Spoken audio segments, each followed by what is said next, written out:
was a game developer in Austin, Texas in the 90s, doing a lot of educational games, and was in the first .com wave, and then decided to start doing a variety of other things, including game design and teaching and doing some activist stuff. And so I ended up founding a design lab at a university called Tiltfactor that moved up to Dartmouth College. We're in Dartmouth College, New Hampshire. We started that in 2008, but it was actually started beforehand. And so what we're trying to do is work on various kinds of games that do social transformation. And I do it with students, I do it with professionals. I have some postdoctoral researchers, people on their way to the professoriate and stuff like that, to work on projects with me. And we do all kinds of games. I started off as a digital game designer, mostly, back in the day of the CD-ROM, and so we do mobile games, sports, AR, VR. We have just your straight up PC game, and we do other kinds of things like, for example, in-person citywide games, locative games, even analog games and board games. So there's a variety of kinds of ways that I work in terms of platform in order to get some ideas of transformation through games happening out in the world. And so the lab is called Tiltfactor, and I named it after the kind of sense, if you've heard this, like tilt. First of all, tilt as like when you have the pinball machine going tilt, tilt, and something's kind of, people are pushing it this way or this way to kind of get something to happen. But also in poker, there's that emotional way that you can express things through your person, and either give the game away, or you can actually use your emotional life to push your game forward. And so this is just kind of a play on words of what I'm trying to do with my game research lab. Now, when we think about different kinds of social change, I've done stuff about sexual assault prevention. I'm going to talk a little bit about that. Climate change. I've worked on public health. I've worked on a lot of stuff about women in science and bias and stereotypes. So there's a lot of different kinds of subjects that I've dealt with. And just like you, as a game designer, we're kind of people of all, we have a lot of interests. And in social change stuff, though, the whole idea is like the bell curve is happening in society. Maybe the United States may more or less feel on one side or another at the moment after several years of just political shifting. But often we have a kind of extreme people who are more fixed in their beliefs at the edge of something, and then we have a larger middle. And that is typically how people thinking about the psychology of social change identify what's the more movable part, right? The people in the middle could be swayed either way. And that's what I found in my research as well, is that looking at different kinds of social challenges, we find that people in the middle can be swayed either way. If someone's firmly convinced that this particular phenomenon is truth, it's going to be very hard to sway them. So really, the more swayable people are in the middle and tend to be a majority of the group in general, whatever your target audience is.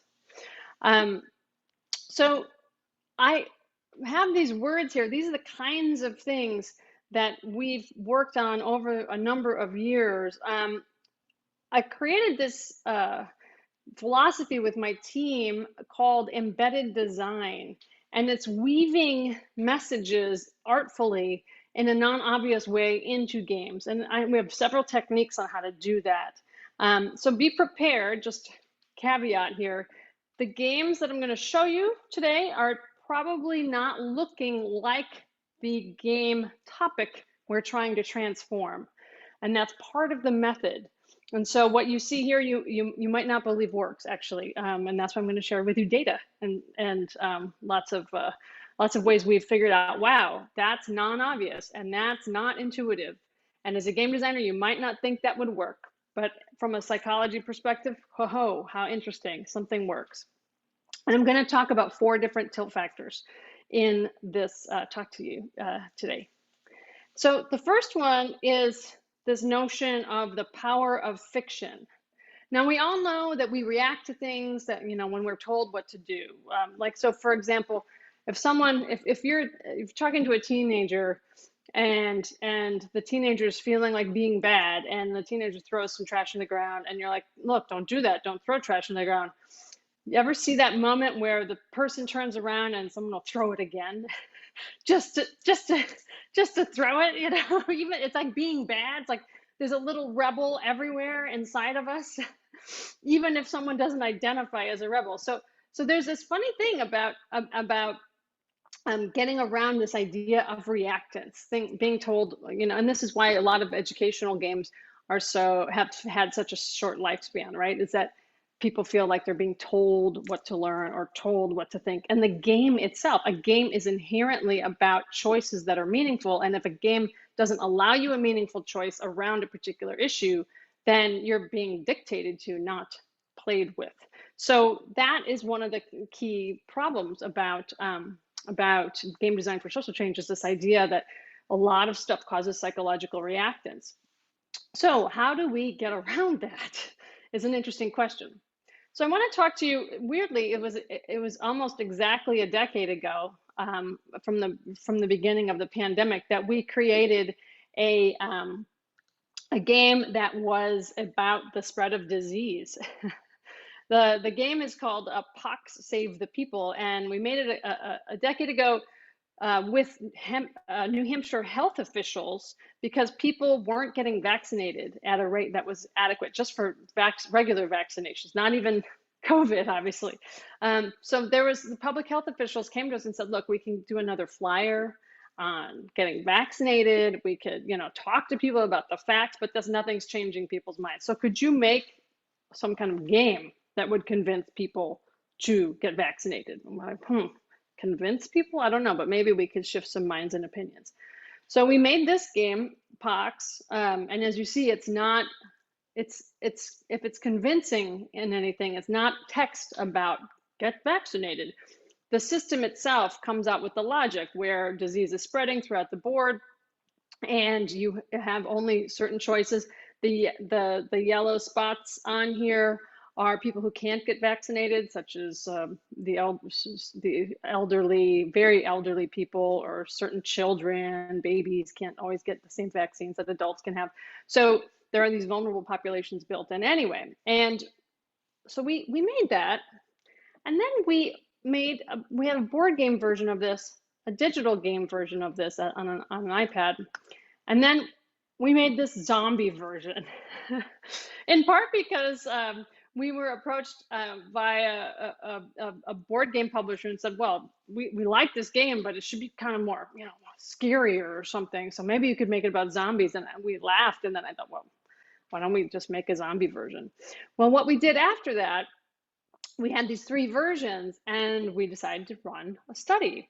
And so I was lucky enough over the last, many years, to have research funding to be able to hire postdoctoral social psychologists. So I had a team over the last many years of social psychologists running actual, you know, high quality research. My background is as a creative, so I'm a designer with a background in film, and while I might write books, I'm not a certified psychologist, you know. So having people with PhDs in social psychology design the experiments was really key to being able to see if the results were, you know, valid or not. So and partly we were dealing with doctors who wanted evidence, like what's the percentage of people whose minds are changed by this? How do we know, you know, that people are having a different conversation? So we set up this large study where we had randomly selected people in person play each of these games across from each other. So one randomly selected person and another would play Pox, this regular board game. Another pair would play Zombie Pox. And we did this actually across 2 different countries. We did it in the United States and in Ireland.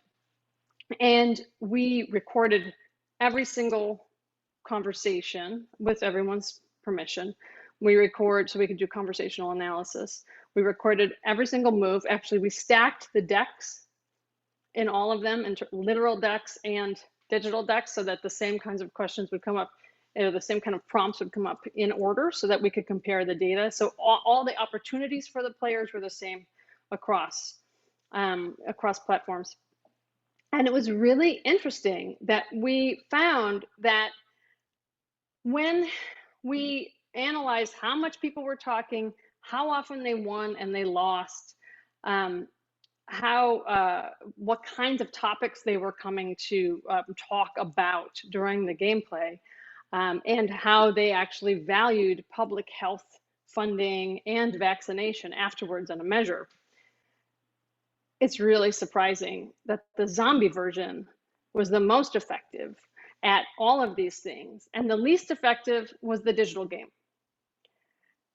So it's interesting as a game designer to think, how can the more sensational thing get regular people to think that everyday vaccination and funding, town halls on vaccination and talking about vaccination, why is it more, why is the zombie version the more interesting version here? We need to know this. I was thinking, oh my gosh, we have to change all public health campaigns to be about the zombie apocalypse, and we have to kind of like bring in the vampires and like all of this kind of stuff. There's a lot of reasons for that. One of the reasons that we hypothesize is that the idea of psychological reactance comes into play, right? When I'm vaccinating people in my village or town, I'm thinking about like my village or my town, perhaps, or my neighbors. Perhaps that means that I might be vulnerable. Perhaps that means I'm not really going to engage in that because that's kind of scary. But if it's a zombie apocalypse, fine. This is fun, And so taking something that's serious with the exact same mechanics, the exact same opportunities, actually was able to shift mindsets. But also, it was so interesting. Players lost 5 out of 6 times playing the digital version, but players won 5 out of 6 times playing the analog version. They talked to each other more. They talked about vaccination and they kind of speculated more. So there's this interesting thing that happened across platforms. We have very little research about cross-platform play. I think there are only 2 or 3 studies pretty much anywhere because it is so difficult to get the control and experimental features of each platform. If you change, a multi-user 3D world, and then you're trying to get this kind of sense of conversation, it's really almost immeasurably different. But this one actually was able to be measured quite systematically. I want to tell you about one more category in this idea of the power of fiction. And that is a game we made called Ship Happens, which is an interactive comic game that encourages players to intervene in doing what's called bystander intervention. And that is when someone kind of interrupts a problematic situation. Maybe they see something kind of shady going on. Someone looks like they might be in a vulnerable position, and someone to intervene might go up to them and say, "Oh, do you need help?" Or, "Oh, I lost my keys.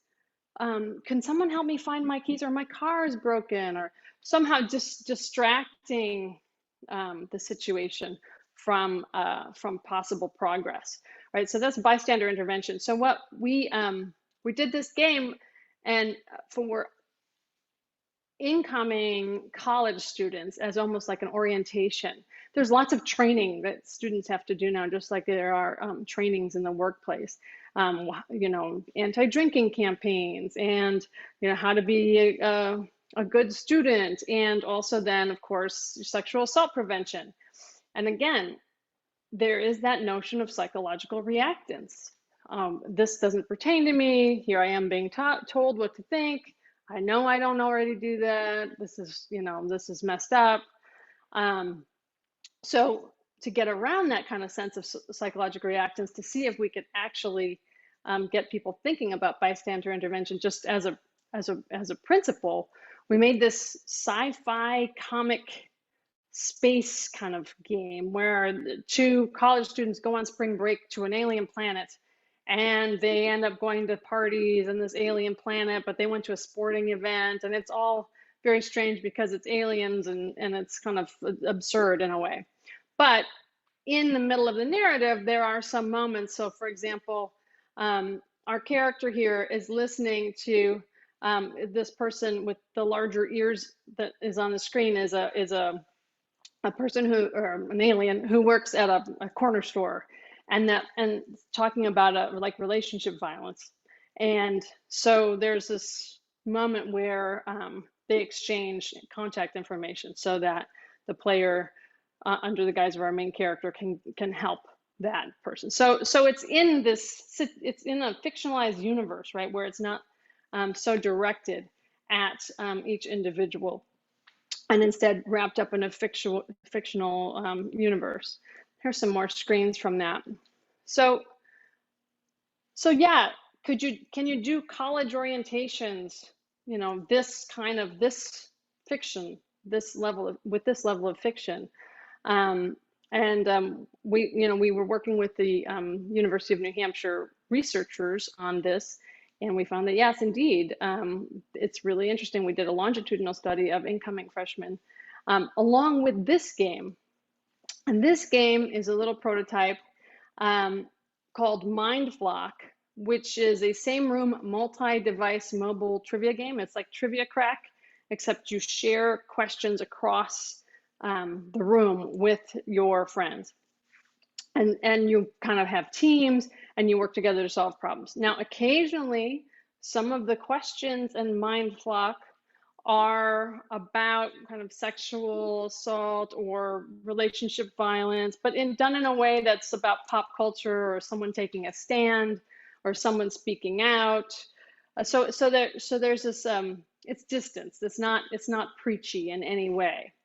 And what we found in the data as it was compiled after these introductory programs were run is it was a 4-week study that included over 250 participants, and the program was aimed at male first-year college students, and it was quite interesting that the efficacy showed that how comfortable participants would feel when asked to intervene, and what is their attitude toward intervention, and those things went up significantly. If you can see the darker bars or the more vibrant bars. Now, bystander attitude didn't seem to change much with our trivia game, but did change in a statistically significant way in the comic, and both had efficacy in the other section, the efficacy versus the attitudes. So great, maybe this shows that you can budge the needle on ways of thinking about bystander intervention. Does that really mean that in a situation, someone will really figure out, oh, I can do this bystander intervention thing? That is the holy grail of research, right? It's like, can something really move? First, can we show that there's any kind of attitude or opinion shift, right? Second is, can that shift to the real world? So those are the kind of questions that come up again and again in this kind of research. But just to wrap up, my first theme is done. The power of fiction, using fantastic, far-fetched, far-away things, actually helps us get around the psychological reactants. Okay, now we're going to play a game, and I'm going to need to open my chat so I can read chat input. Oops, you saw my chat. All right, we're going to play a little game. This was based on a card game, so we're going to play a dynamic card game. I'm going to have you name a person, fictional or real, living or dead, that matches 2 criteria that are going to show up on the screen. So a fictional or real person, living or deceased, who will show up on the screen. Okay, ready?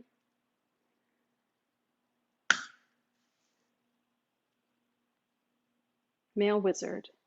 Harry Potter, Deborah. Gandalf, also good. But if we were sitting around in person, like at GDC, which we would like to be doing, so we just shout it out, and it was like, and then you might get into fights, but generally it's the first person who gets something that everybody agrees upon. So I'm gonna give this to Deborah. All right, ready? We're gonna do another one. Get your keyboard. Woohoo! Nerdy CEO.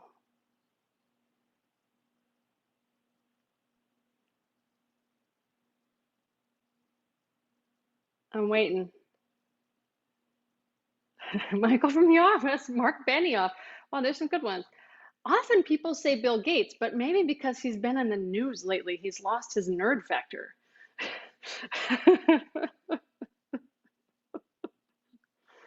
I'm not sure which one. Which one, everyone? What do we vote? Michael's not really CEO. Yeah. All right. I think we have Marina. I think we have Marina as the winner on this one. We only have like two more. So we're just gonna like keep working on your pyramid scheme here to get to the top. All right. All right. Female physicist. Dun, dun, dun, dun, dun, dun, dun, dun, dun. I'm doing that game music. Nobody's typing anything in. Marie Curie, Carla.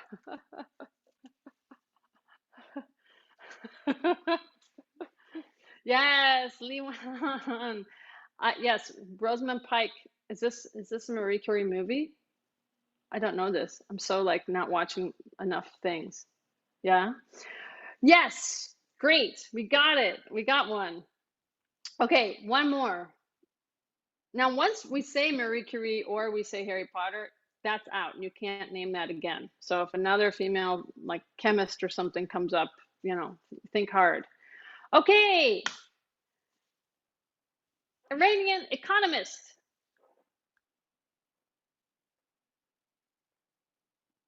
Dun, dun, dun, dun, dun, dun, dun, dun. Everyone's tempted to Google this. I know you are. If you were playing in a public space, you can't Google. Okay, I'm not getting anyone's. I'm not getting anyone's. Is this audience finding this one harder? Yes, very hard, harder. Okay. Probably because we're not necessarily interested in culturally in naming our economists. But also, Iran's a faraway place. Trivia socially exciting.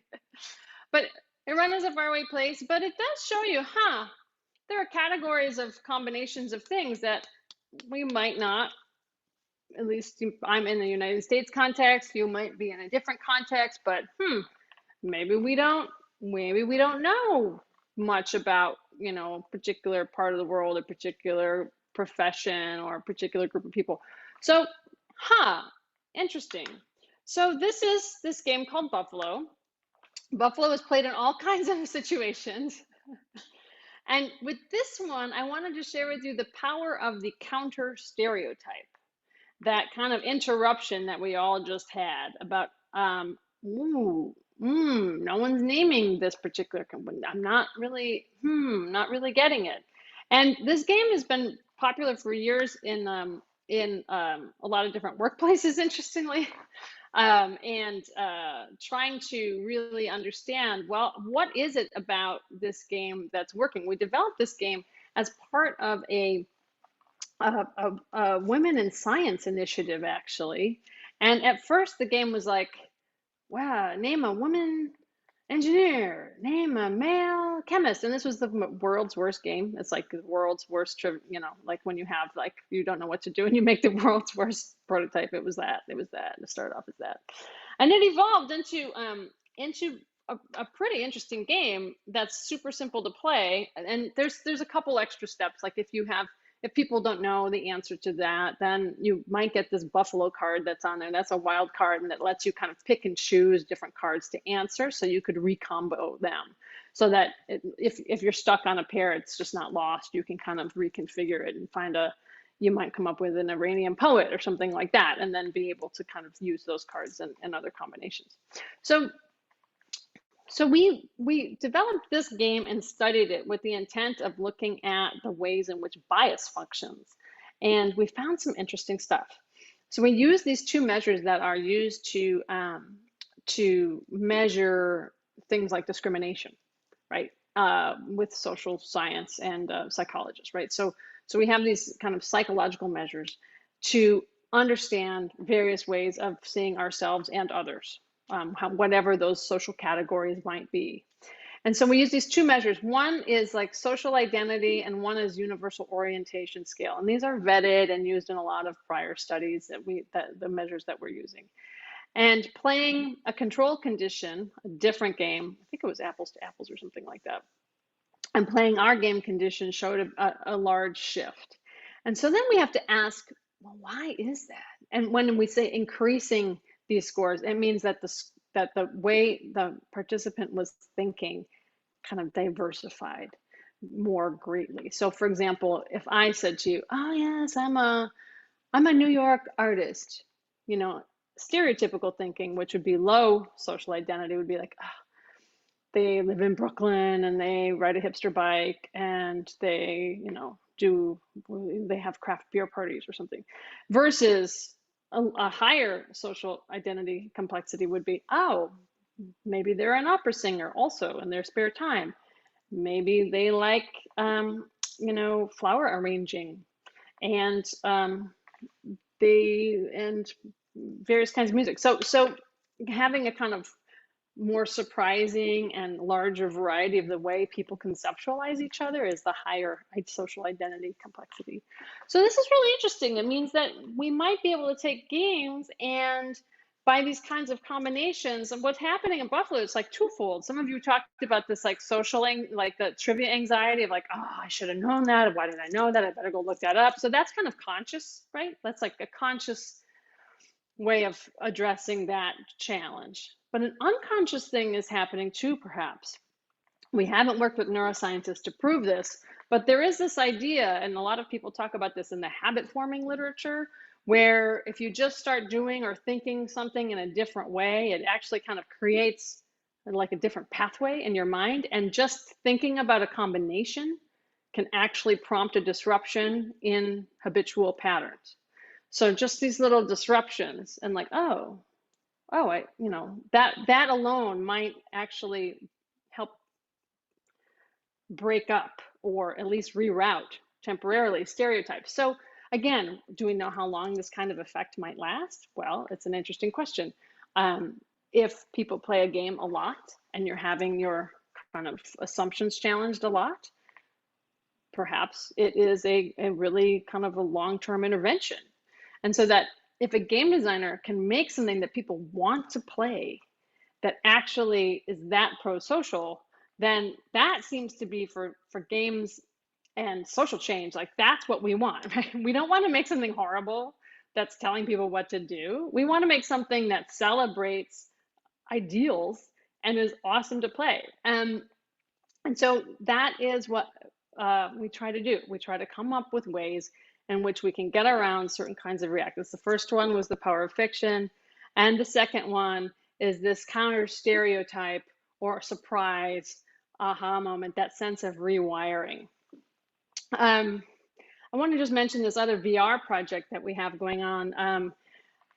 You might think, oh, well, that's an analog game. It's a party game. It has nothing to do with my technological wonder. You know, computer games are totally different than card games, totally different. Well, it's actually, if you do research on it, you can come up with similar ways to move across analog and digital. It's not really a digital divide. So for example, in this game, we were working on a VR escape the room game, and there's a moment in it, it's kind of like a portal moment where you actually see yourself and you're a woman scientist. And we use this kind of aha moment, right? Like this, like, oh, we conducted 2 studies in which male university students played as a physicist in a VR game. And in one of the studies, participants, you know, faced themselves and learned that their character was a woman. And we did it early in the game or late in the game, like Metroid. And by seeing themselves in the mirror, they, you know, early in the game or late in the game, and participants showed fewer biases against female scientists when the gender reveal occurred later. So this kind of sense that as you're playing a game, you're you, however you are, and you're not seeing how different you are. And then kind of having it reveal that, oh, that character looks nothing like me, or is not me. Like just understanding that. But now you're attached to your character, and so and there's research on this in literature studies, in reading, for example, like delayed reveal of a character in a short fiction story, if it's early versus if it's later, and the people become more invested the longer they're with the character. So if you start out in the game and it's like a confessional and it kind of tries to put you immediately into somebody's shoes about I am this and this and this, and you are very different than whoever that audience member is, it may not be as effective, according to several different disciplines looking at the same kinds of experiences with perspective taking and with point of view. Okay, so that is the power. Oh, sorry about this blurby thing in here. Sorry, well, I'm not going to fix it now. Okay, that is the power of the counter stereotype. So what we're trying to do is take these unexpected combinations or role models or these aha moments and kind of get us out of a stereotype track. Okay. All right, that's the second Tiltfactor. Third one is going to be the power of associations.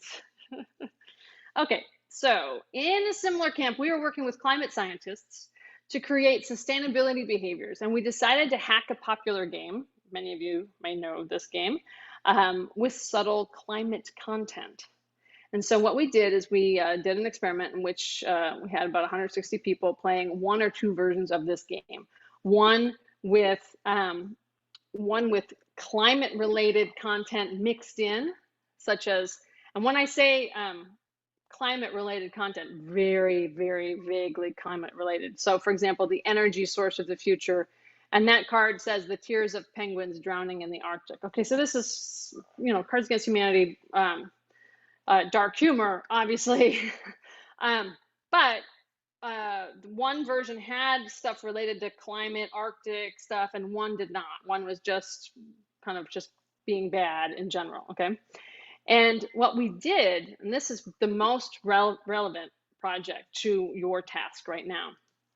So here are some example cards. I don't know if you can see that.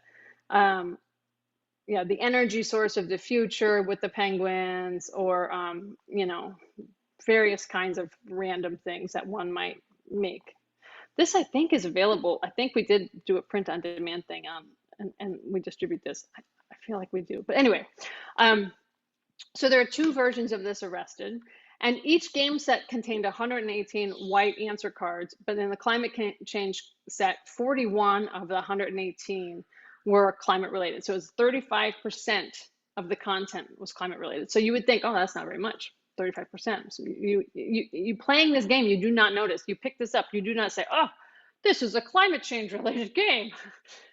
That's the whole point. We're trying to get around psychological reactance. So what we did is we ran this study with the approval of the Institutional Review Board in a pub. And as people came in, we gave them water glasses. We did not give them alcohol. We gave them water glasses, well, plastic water glasses. And they were given these party style cups. Each cup, however, was secretly labeled with invisible ink so that we could track players' recycling behavior at the event. As different players played. Okay, so we could match the person and their behavior with their survey, and with this little thing, we had a donation thing, so people could actually donate money to different causes, virtual money with a token, to different causes as part of the study. So at the end of the study, we went through the trash, did our little invisible ink thing, found all of the answers, and tracked all of the stuff. Now, there's good news and bad news. Oh, here's the trash picture, yes. There's good news and bad news.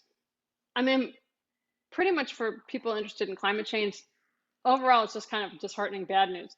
The overall number of players who 100, almost 160 players in a study who recycled, the normal rate was 10%.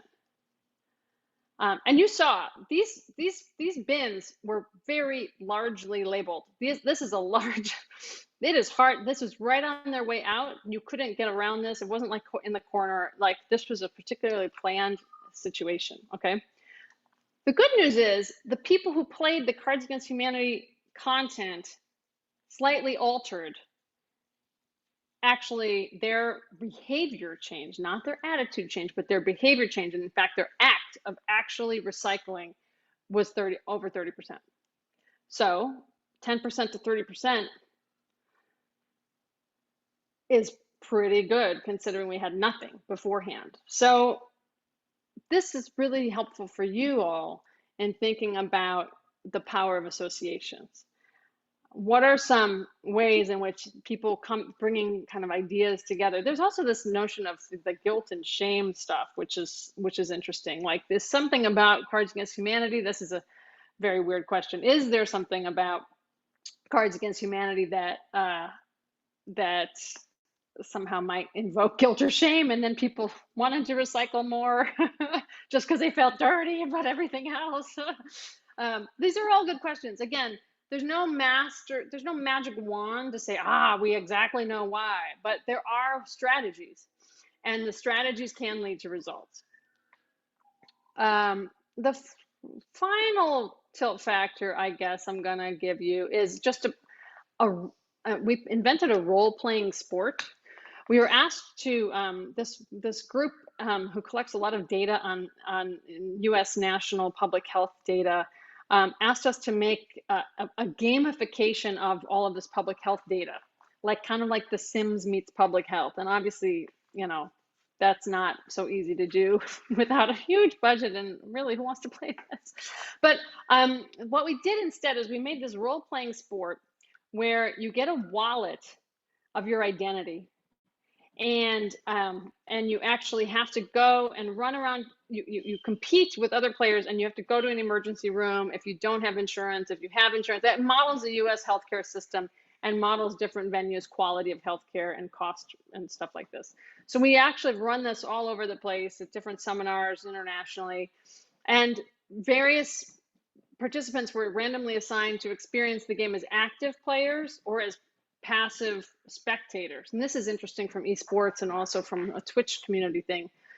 So active players reported significantly greater movement in their investment in healthcare policies, and they exhibited a higher likelihood of identifying situational or systemic factors as problems in healthcare rather than saying individual decisions. So what this game was trying to do was say, it wasn't just like, well, that person's a smoker, so therefore, if they don't get adequate healthcare, too bad. Versus, wow, our healthcare system is not equitable. People who need the most care, and we're seeing this in the pandemic, of course, that Black and brown communities and different kinds of economically driven, like neighborhood-based decisions, but some neighborhoods, some groups of people are not getting vaccines as much as other people, right? So there's this inequity, structural inequity, which has really come out in this last year, thankfully, but really to affect opinions about that, to affect individuals, to get them to really realize that is another layer on all of this stuff. It's one thing to read about it in the newspaper, and it's another thing to get like doctors playing this stuff. So we go into like medical schools and like doctors and like trying to shape healthcare from the inside, because if the practitioners don't really question the system, they're the ones who really need to be asking the questions too, right? The consumers can ask a lot of questions, the voters can ask a lot of questions, but really if the doctors start to say, you know what, we have to change this too, like they're highly influential in their own fields. And so that last tilt factor is this like notion of like, well, data, like, well, we can give everybody the data versus can we make something embodied, empathetic, experiential, and again, fictionalized to wrap it up in the whole reality there. So this is these kind of strategies we've been using for over a decade, and we have tons of research papers on the power of fiction, power of the counter stereotypes, these associations. We have different, each one of these things is backed by some kind of research study. And I want to start to open it up to some questions. We don't have that much time, but the last thing I want to just share with you is that, games and other media are created by us, right? They're created by people who live in cultures. We're surrounded by our own cultural imaginaries and our own cultural limitations and our own individual imaginaries, our own individual limitations.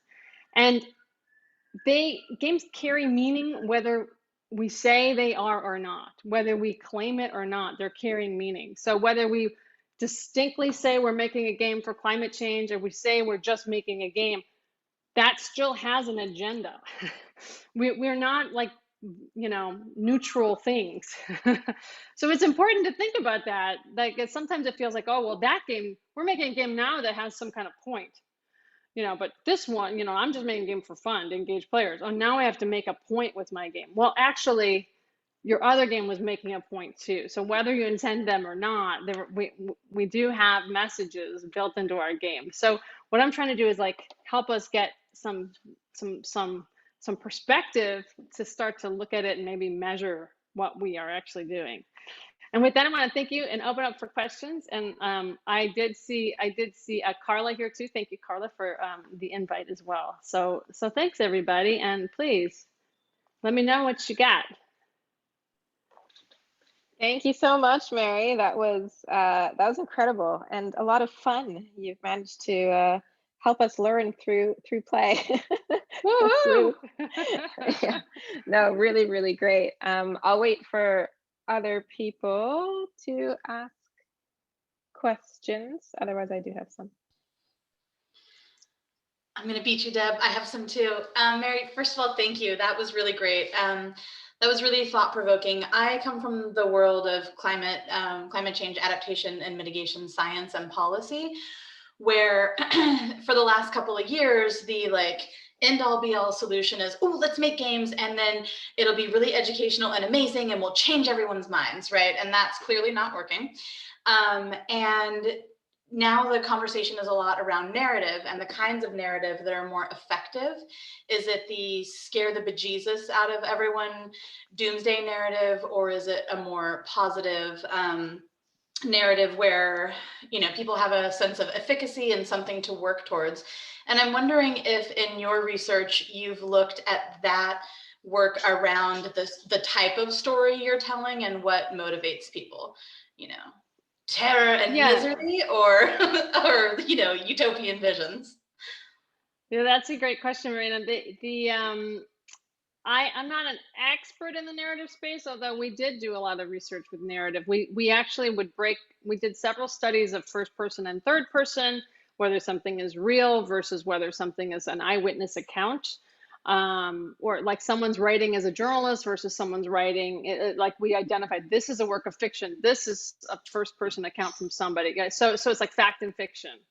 And we come over and over again to this notion that facts, I hate to say this to scientists, it's heartbreaking, but like the facts don't sway the heart. It's this weird thing. I mean, they sway mine, but like, but there are probably more people talking about how Avatar, the film, made them so care about the environment, right? Compared to like a documentary on, I mean, I haven't done this study, but I'm imagining just from my experience that would be a hypothesis that I would put forward in a research study, is that yes, people would care more about this fictional different place with these beautiful big trees, and they do the trees right in front of them, right in their face, and I think it's somewhat because of psychological reactance and the deer in the headlight. Like, we're on this planet, we have no other, like, we could pretend to go to Mars, we could pretend to do whatever, but like talk about psychological reactance, like it's really difficult to talk about something that is right. It's not just in your face. It's like, unless, what I always wanted to do with Tiltfactor is, none of my team would do this with me. And I am really inclusive with my team. So they thought I was a little nuts. But this is before 2016. And I come from this Midwestern kind of, people join the military, and I'm the first person to go to college and stuff like that in my family. And the flags and eagles and all that jazz, like everyone's got all that, in the house. And just like my dad, when he passed away, like everything was an eagle and a flag all over the place. And you also have animal antlers on the walls? Yes, we did. We must have been neighbors growing up then. And a stuffed pheasant. Yes, which yes, I don't know where that came from. Anyway, yes, and I keep thinking, what if everyone was like, well, we can't have. You could activate it, but there could be dire consequences, because you could say something like, not in our backyard, we've got to clean it up. But then that might make a dichotomy of, oh, it's okay in their backyard. And it could make more of an us versus they, right? Whoever they are. Yeah. And that's how the United States is operating right now, with putting a lot of waste in China and other places. Like, there's so many unsaid things in this thing. But yeah, I haven't done so much about. I would look in the research, look in the academic studies about narrative studies, and the power of like different kinds of like scare tactics and stuff.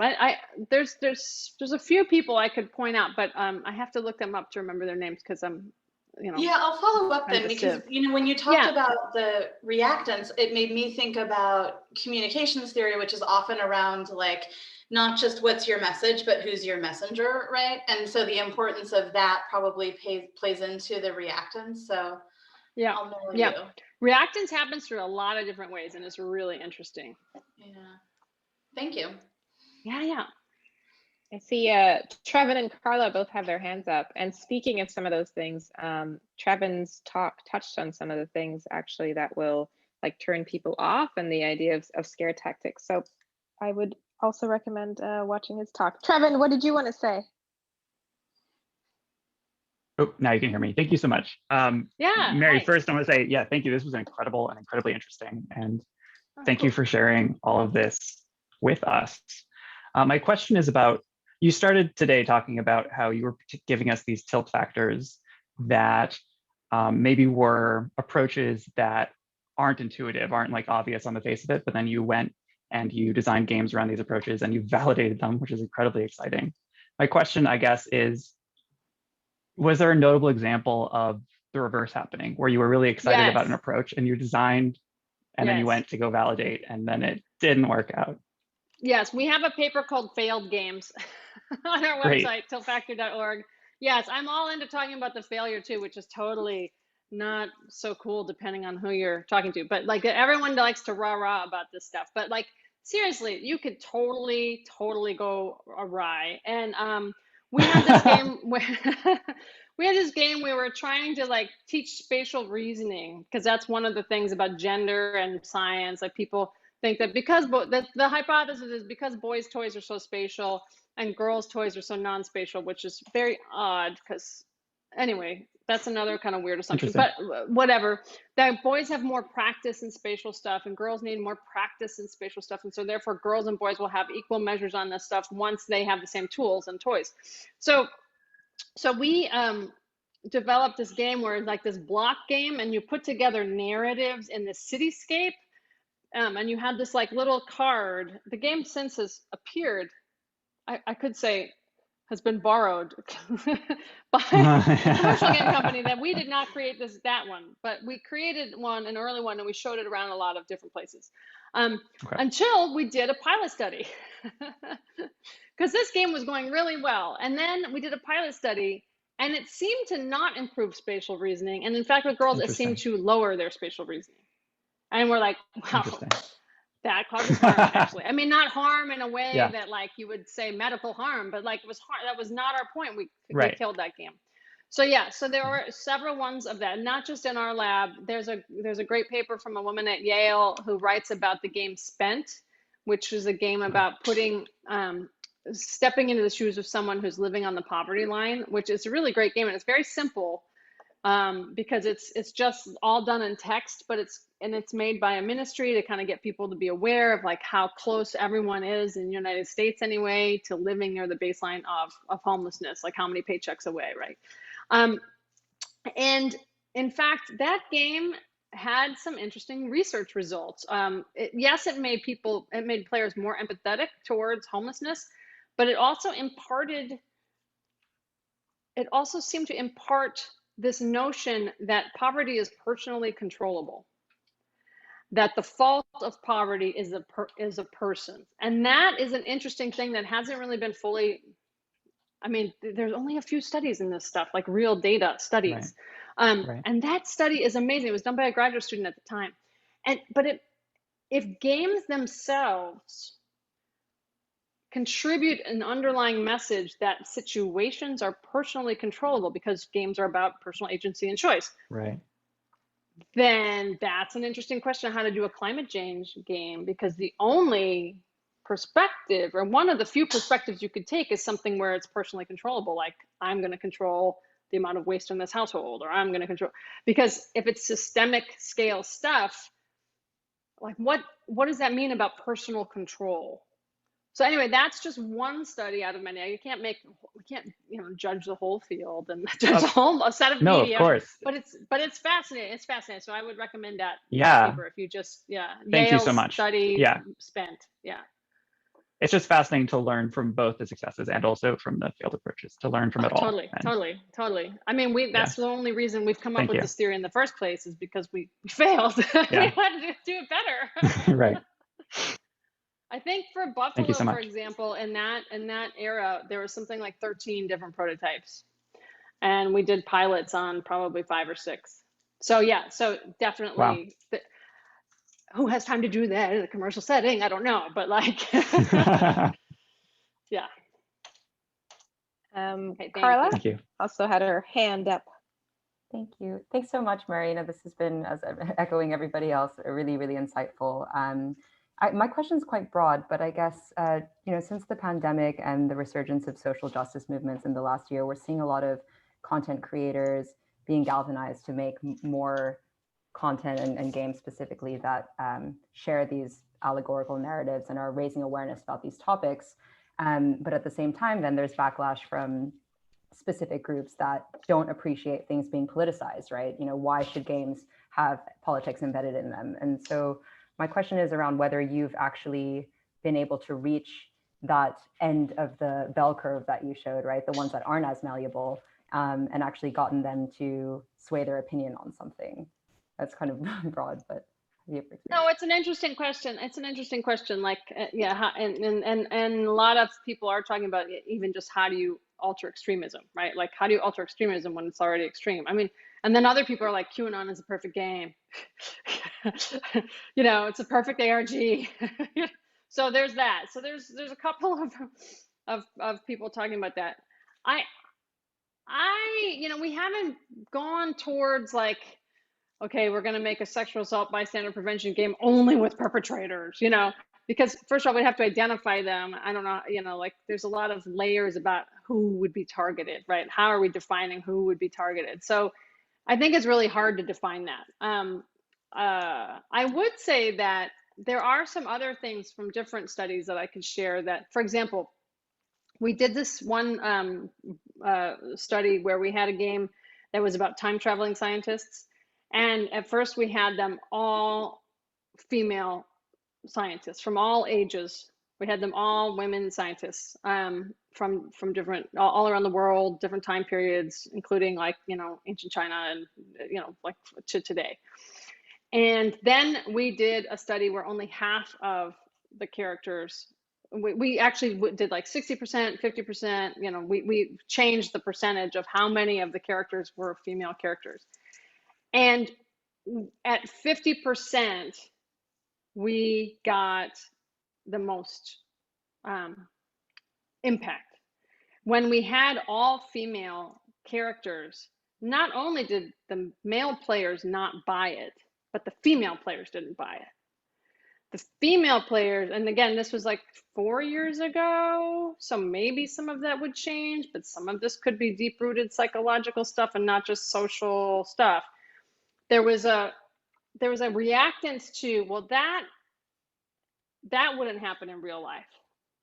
And it was funny because I'm talking about the power of fiction and they're time traveling scientists, but we did use real scientists. So maybe if they were all just fictional scientists in a fictional scientific universe, that's one thing. But because we had, like we were saying, there are real scientists in the world, and like the players didn't really want to believe, male and female, didn't really invest or like the characters or believe. And we asked them, afterwards, which people would want to be scientists, and like the women dropped off. Like it was a really interesting study, and you would think the more representation, the stronger the identity. Yes, it's okay to show powerful, non-represented characters. And it was really interesting. You can go too far and churn off a whole chunk of the audience. So that's interesting, because that may change how one does interventions, right? And again, what something looks like may not be what something's effect is. So when I'm thinking about kind of an activist design, you might, we should probably talk about that when it's not recorded, but I think that there are some ways to do it that would actually maybe make some of the people who would be on your side angry at you for looking like you're not on their side, when in fact the message might actually work more effectively. So it depends on how much is about solidarity and showing kind of group identity, and how much really is about this is the change we have to see no matter what happens, right? So anyway, that's interesting. And I would say also these techniques have been used, very negatively when I'm talking about some of the techniques I'm sharing with you today.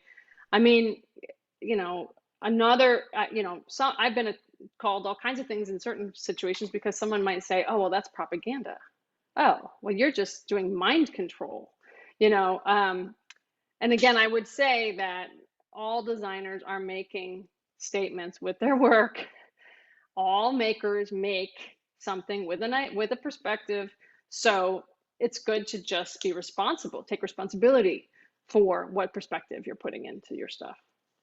That's a long and strange answer to your question. But no, thank you so much. No, it was super helpful. And I definitely have a lot of ideas. I'll probably follow up with you afterwards. Thank you. Cool. I know, I would love to have a follow-up conversation about that. Really interesting. Lee also had his hand up. Hi, Lee. Yeah, hi, Mary. Thank you so much for your time. And I think what you have just said is really thought-provoking. And I'm Lee Wan from Timmy Studios. I'm from China. And I'm asking a question from the real-world business world, okay? Because the examples you shared in this presentation, I think those games are designed deliberately to make some research focus. Right, and our situation is that we have some existing titles, and we want to do some green activation or some things that is for the benefit of the social good. Yes, we want to do something in our existing games, and we have existing worldview, existing gameplay design. So my question, and what we do is mostly commercial games. That means we run content as a business. So my question is, do you think there are some places where we can find some guide, tell us how to implement your research results in our existing games in a business world?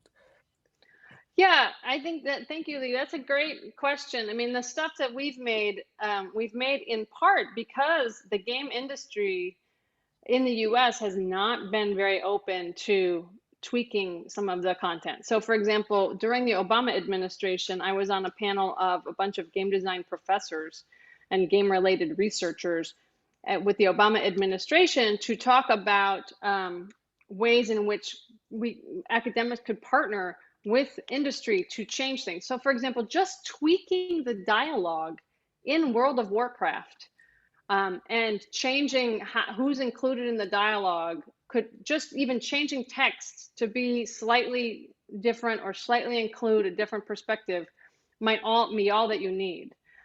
Again, that would have to be tested to be sure that it works, but you could use some of this research to do that. And there's probably some professors, some academics who do that. Again, the research community has been so separated from the commercial community. It's bizarre. Every year at the Game Developers Conference in the US, there's an education track. Probably few of you have been to that because it's, it's like the 2 days before the GDC, and, like there's a lot of people like me giving talks there and stuff, but sometimes you feel like you're only talking to the educators because everyone wants to go hear, You know, I mean, come on, you know, it's like, oh, I'm going to go to the GDC and hear from educators. That sounds bad already. Like, I don't want to go, you know? Mm. But yes, I think that you can easily retrofit an existing game and get the right content that you need. But you might need you might need a new character, you might need change in dialogue, you might need a couple of change in reward systems somehow. But yeah, I believe it's totally possible. Okay. Do you think that there are some more research, I mean, the result of research that can be actually practical guide to guide our designers to make the game? Well, you know, it's just like an art form. It's there's no one, you know, it's like, tell me how to make the perfect painting. It's like, well, there's a lot of good paintings, you know. I suppose I should plug my book. Hold on. I do, you know, I don't want to, you know, tout my own horn, but I do have this book, Values at Play in Digital Games, which was written with a philosopher. But Oh, every chapter has kind of a real world moment from a game designer talking about, like, well, why, you know, what were the choices about this? This is not translated into Chinese, to my knowledge. Yeah, Values at Play in Digital Games. But it is in Portuguese, if anyone cares. And this one, we try to, you know, talk about different requirements and, you know, what's possible. Maybe it's online for free somewhere. I don't know. Someone stole it. I don't know. But we do talk about some of these examples, and we try to give more concrete, you know, to look at point of view, look at strategies. But again, it's just like, how do you make a great game? There's no exact guide, you know. So it's just as hard exactly. as making a game to make a game. And it's actually, in some ways, I mean, it's like this. Making a great game that players want to totally love for the rest of their lives is like this. And making a great game that has tons of impact is like this. I'm this side. We need the middle. We need the middle. Yeah, thank you. Thanks, Deborah. Thanks. Thank you, Sorry to everybody. interrupt. Hopefully that was helpful, Lee. Thank you. Are there any other questions? Sorry, because I am conscious that Deb has to step off, but I'm sure everybody has to run and make their games. It's like, okay, well, if there are no other questions, then thanks, Mary, for sharing your info there, so we can sure, you can chase me. Okay, amazing. No, thank you so much. This has been, be patient, and if I get a lot of emails, so just you know, don't feel like you're harassing me, but you can harass me, it's fine. Oh no, we're so glad that we were able to get you for this. And